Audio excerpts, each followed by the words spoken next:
Oi, pessoal, bom dia. Espero que esteja todo mundo bem, que seja uma aula abençoada, né? Vamos dar início à nossa aula do componente de Ciências da Natureza.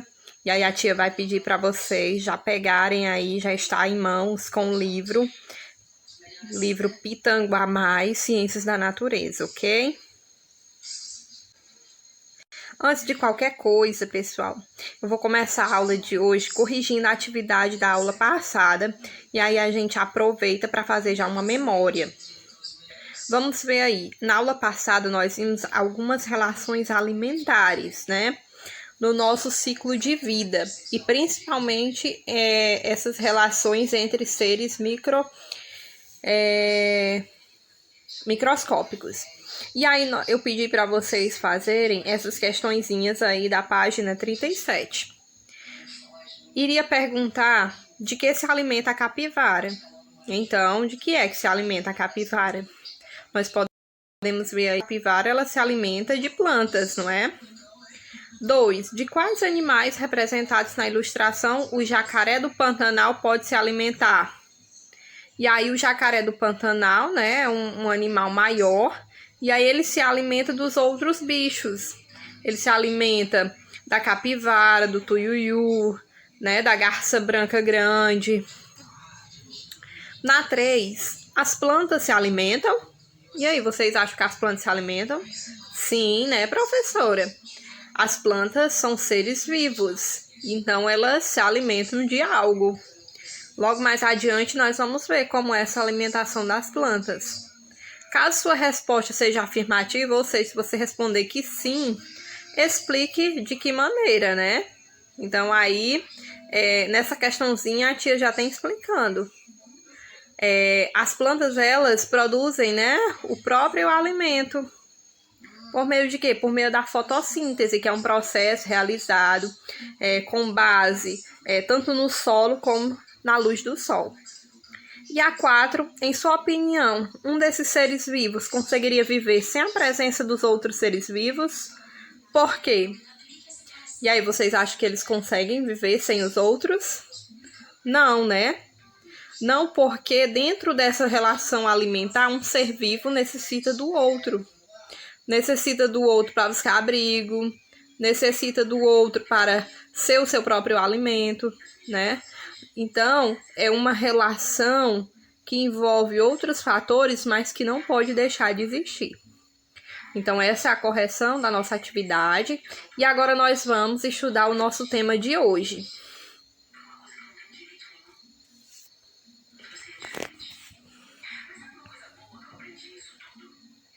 Na nossa aula de hoje, nós continuaremos na página 38. E aí nós vamos fazer essas breves leituras. Veja a seguir um exemplo de relação alimentar entre seres vivos.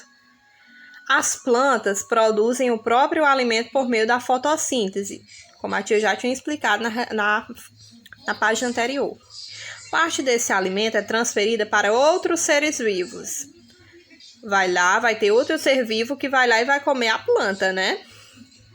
Além disso, substâncias produzidas por fungos e bactérias decompositores são absorvidas pelas plantas e transferidas aos outros seres vivos, né? Ou seja, quando tem uma bactéria ou um fungo decompositor, por exemplo, morre uma espécie de alguma coisa, vamos dizer, morreu um besouro. Onde esse besouro morreu, vai lá uma bactéria ou um fungo decompor ele, né? Ou seja, vai comendo ele. E aí, esses fungos e bactérias que fizeram essa decomposição, eles depois vão ser importantes para o desenvolvimento das plantas. Nós vemos aí a figura de um milho. O milho pode servir de alimento para o camundongo. Então, aí nós temos já a nossa relação alimentar. E aí tem uma curiosidadezinha sobre o milho, né? Pode atingir 22 centímetros de comprimento. Logo embaixo, no nosso quadro informativo, onde tem aí mais laranjinha, essa parte mais laranja, diz assim: a fotossíntese e a luz solar.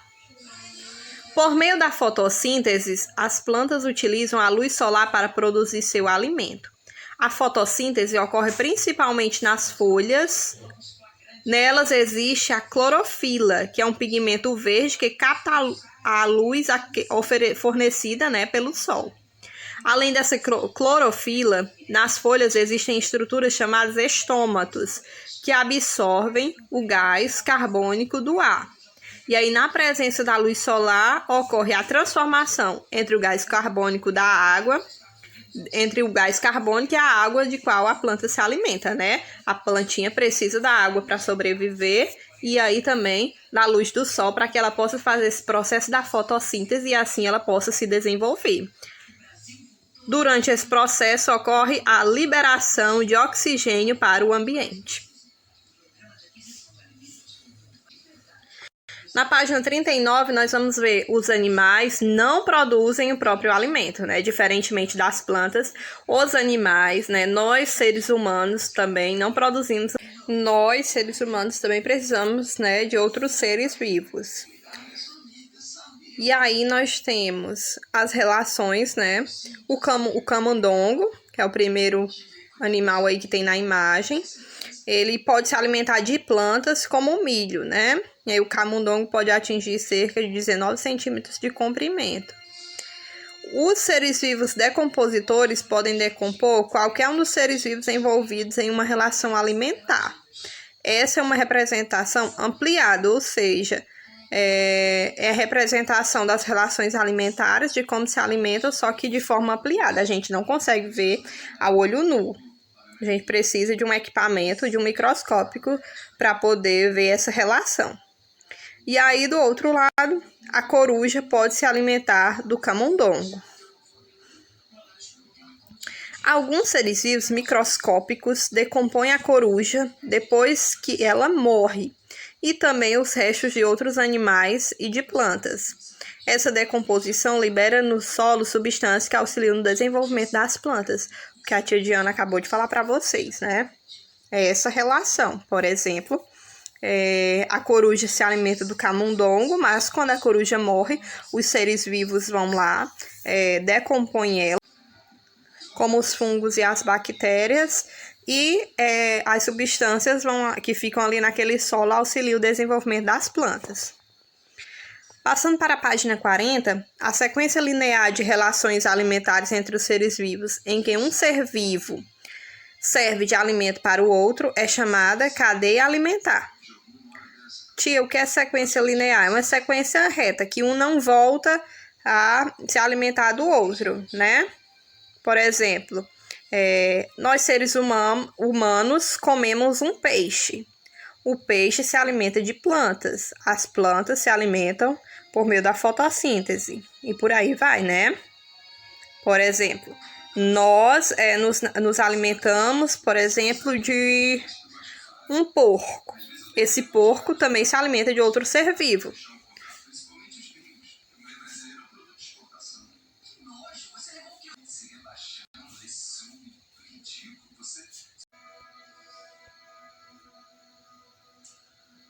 Como os fungos e as bactérias, e aí aquele ser vivo vai se alimentar de outro, né? Passando para a página 40, nós temos a sequência linear de relações alimentares entre os seres vivos, em que um ser vivo ele serve de alimento para o outro, é chamado de cadeia alimentar. O que é sequência linear, professora?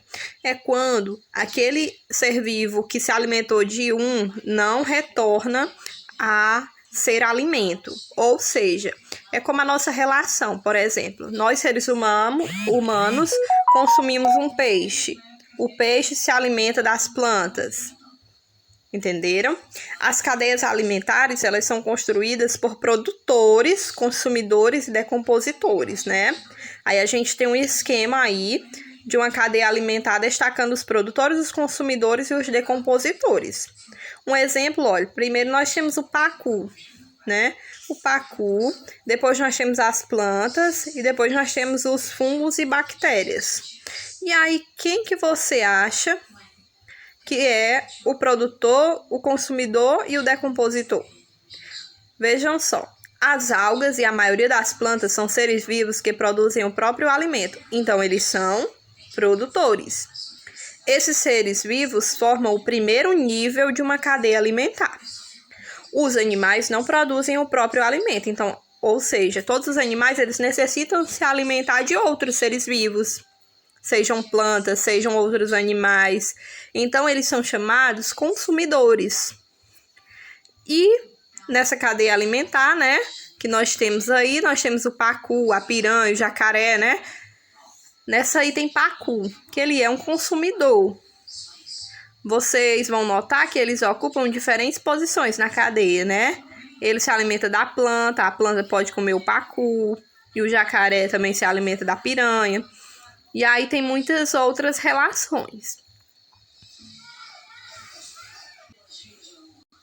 Tem muitas outras relações, conforme vocês podem ver aí.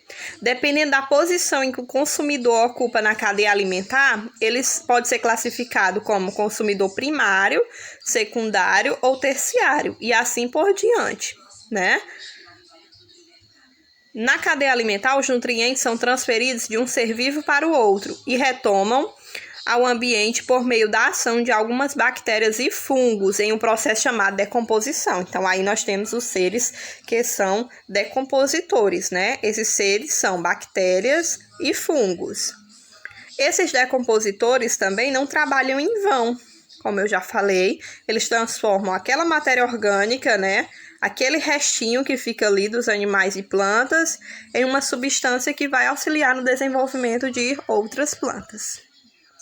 Então, nossa aulinha sobre hoje, vamos dar uma revisada agora. Nós falamos sobre as relações alimentares dos seres vivos, né?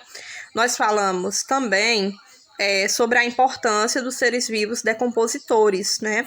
Como as bactérias e os fungos.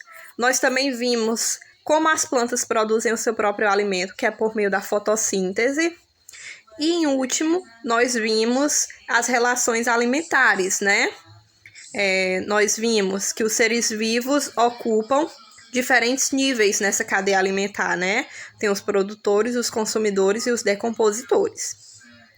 Por fim, a gente vai, então, exercitar fazendo a nossa atividade. Nossa atividade, ela começa na página 40, onde vocês irão fazer essa questão 6. Tem aí logo perto a questão 6 que vocês irão fazer. Essa questãozinha aqui que vocês irão fazer, ok? Vocês vão copiar no caderno, porque só lembrando, esses livros, vocês precisam passar a atividade deles para o caderno. Eles não podem ser escritos neles mesmos. E aí, nós vamos também fazer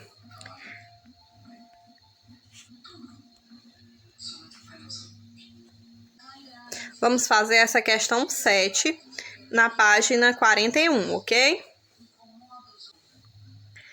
Essa questãozinha aí. Nós vamos passar um pouco as páginas e chegando na página 46, vocês vão ver intitulado Atividades. A gente vai fazer nesta daí a questão 1. Vocês não precisam fazer esse quadro colorido, basta vocês se situarem nele, observarem ele quando vocês forem colocar a resposta, tá bom? Então, nessa 1 vocês fazem a A e a B. Onde tem um quadradinho é para vocês deixarem um espaçozinho para colocar uma palavra, tá bom? Então, onde tem esse quadradinho laranja, vocês vão deixar um espaço para vocês colocarem uma palavra. Vocês podem colocar as atividades em ordem também. Por exemplo, aquelas 6 vocês colocam como 1, depois a 7 como 2 e essa 1 aí como 3, para ficar mais organizado, tá bom? Então, são essas as atividades de hoje. Eu espero que vocês tenham entendido o conteúdo. Caso não tenham entendido, pode estar mandando mensagem com as possíveis dúvidas, ok? Então, boa aula e eu aguardo o retorno de vocês.